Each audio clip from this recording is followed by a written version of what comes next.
Hello friend, आज हम लोग जो सेक्शन के बारे में जानेंगे वो 2.5 का सेक्शन है, जिसे हम बीपीपी सेक्शन के नाम से भी जानते हैं। इस सेक्शन को हम voltage peak to peak section के नाम से भी कभी कभी देखते हैं। और ये सेक्शन हम लोग का जो लैपटॉप का बोर्ड में होता है वो अधिकतर DDR4 और DDR5 के अंदर में देखने को मिलता है। तो पहले ये सेक्शन कैसे काम करता है वो हम लोग पहले देखते हैं। जैसे यहाँ पे हम लोग का ये जो दो, इसमें कभी 6 पिन का आईसी होता है और कभी किसी किसी में 8 पिन का आईसी भी देखने को मिलता है। तो इसमें जो पहला नंबर जो पिन है वो इनपुट वोल्टेज के लिए होता है, जो हमारा ऑलवेज कॉइल से आता है। उसके बाद दूसरा जो होता है हम लोग का ये ग्राउंड होता है, और तीसरा जो है इनेबल आता है, जो हम लोग का कभी कभी आईओ से भी देखने को मिलता है, और SLP S4 जो हम लोग का PCH या SOC से देखने को मिलता है। जब ये इस आईसी में जब वोल्टेज इनेबल आ जाता है, उसके बाद इसका जो चौथा नंबर पिन है यहाँ से वोल्टेज क्या होता है, आउट होता है। इसके एक साइड में आउट होने के बाद दूसरा साइड से जो कॉइल है उधर से आउट होता है। आउट होने के बाद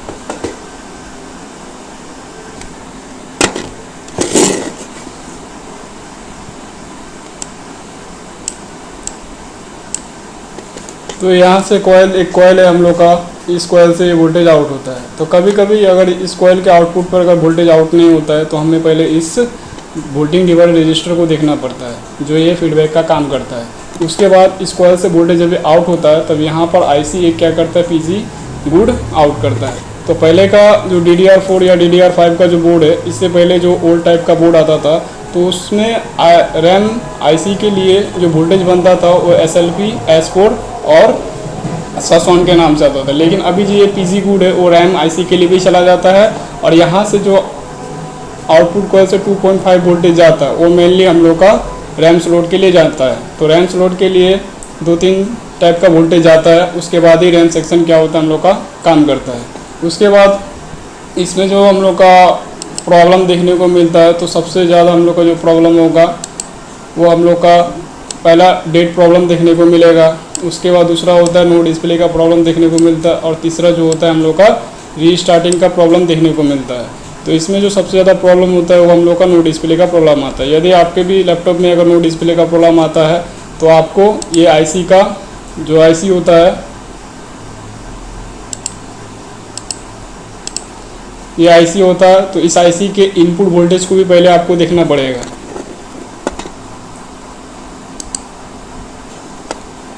इस आईसी का इनपुट वोल्टेज भी आपको पहले चेक करना होगा कि इसमें 3.3 वोल्टेज इनपुट हो रहा है कि नहीं। तो कभी कभी हम इसमें 6 पिन का आईसी बनाया है, तो कभी कभी आपको भी 8 पिन का आईसी देखने को मिलेगा, जहां पर आपको जो इनपुट वोल्टेज रहेगा वहां पे 2 कर दिया जाएगा। एक 3.3 वोल्टेज के लिए ऑलवेज रहेगा और दूसरा 5 वोल्टेज के लिए ऑलवेज आएगा। जब इनपुट आ जाता है तो उसके बाद आपको इनेबल चेक करना पड़ेगा कि इसका इनेबल सही से बन रहा है कि नहीं बन रहा है। जब ये इनेबल आता है तभी जाके ये आईसी क्या करता है, आउटपुट वोल्टेज को आउट करता है। जब ये आउट होता है तब इसी आईसी के अकॉर्डिंग यहाँ पर फीडबैक आईसी को मिलता है। इन सभी वोल्टेज होने के बाद लास्ट में आईसी क्या करता है, एक पीसी गुड वोल्टेज जनरेट करता है, जो हम लोग का 3.3 वोल्टेज आता है, जो सीधे हम लोग का रैम आईसी के लिए चला जाता है। इसके बाद ये हम लोग का एक नॉर्मल सा डायग्राम है। इसके बाद हम लोग डायरेक्टली स्कीमेटिक में जानते हैं कि स्कीमेटिक में किस हिसाब से काम करता है।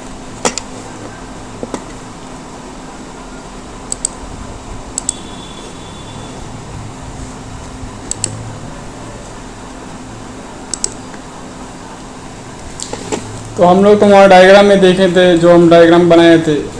अभी हम लोग देख रहे हैं कि एक हम लोग का डेल का एक मदरबोर्ड है, उसका ये 2.5 का सेक्शन है। तो इसमें जो इसका आईसी का जो नंबर है वो 1500 नंबर है। इसमें आईसी का पिन के बारे में देखते हैं। तो इसमें आईसी का जो पिन है,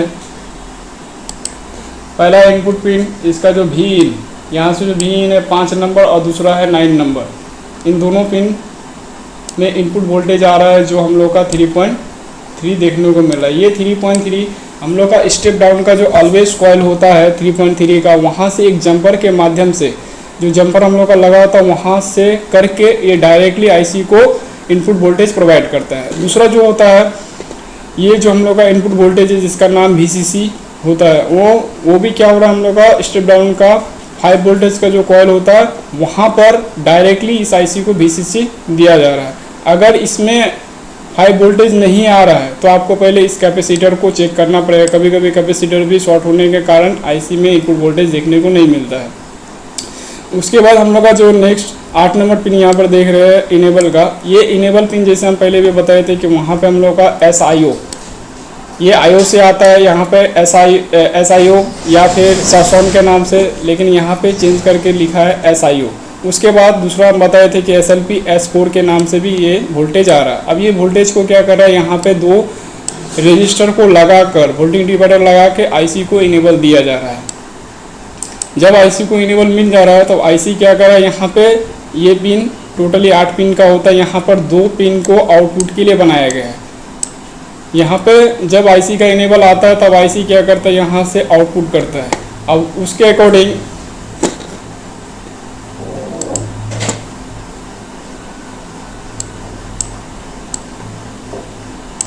अब यहाँ पे जो वोल्टेज डिवाइडर का जो सीक्वेंस वोल्टेज डिवाइडर को जो आधार किया गया है, तो यहाँ पर जब भी वोल्टेज आउट होता है तो यहाँ पर आईसी को सेंस करने के लिए यहाँ पर 2 रजिस्टर रखा गया है, जिसका R1 और R2। इन दोनों रजिस्टर के माध्यम से जब वोल्टेज यहाँ से आउट होता है तो ये आईसी को क्या करता है, इन्फॉर्मेशन देता है। तब जाके ये वोल्टेज क्या होता है, इस जंपर के माध्यम से, जैसे हम जो डायग्राम बनाए थे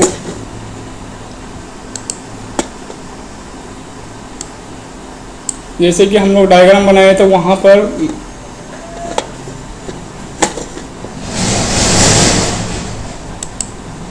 तो वहाँ पर तो हमने कॉइल का व्यवहार किया था, लेकिन यहाँ पर जो कंपनी है वो डायरेक्टली एक जंपर के माध्यम से किया है।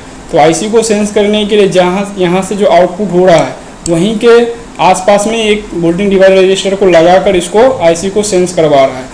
यहाँ से जब भी 2.5 वोल्टेज आउट होता है तब जाके ये आईसी क्या करता है, यहाँ पे देखिए फीडबैक, यहाँ पर फीडबैक का लाइन नहीं दिया है, यहाँ पर फीडबैक नहीं मिलता है।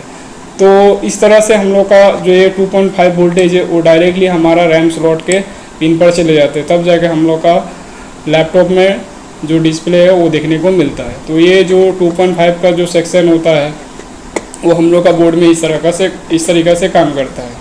अगर इसमें जो अगर दिक्कत आए तो आपको पहले इसमें जो जंपर है उसको भी चेक कर सकते हैं, उसके बाद जो ये कैपेसिटर है इसको भी देख सकते हैं। अगर फीडबैक यहाँ आउटपुट में वोल्टेज नहीं मिल रहा है तो भी आपको R1 और R2 को भी देखना पड़ेगा। कभी कभी होता है कि इनपुट आ जाता है,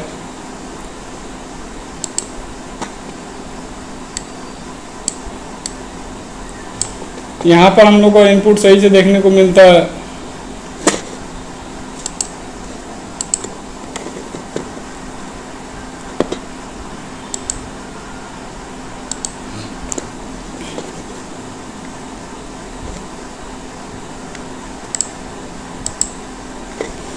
कभी कभी होता है कि हम लोग का जब हम लोग चेक करते हैं तो हम लोग का जो कॉइल होता है, जो VPP का 2.5 कॉइल, वहाँ पे वोल्टेज नहीं आता है।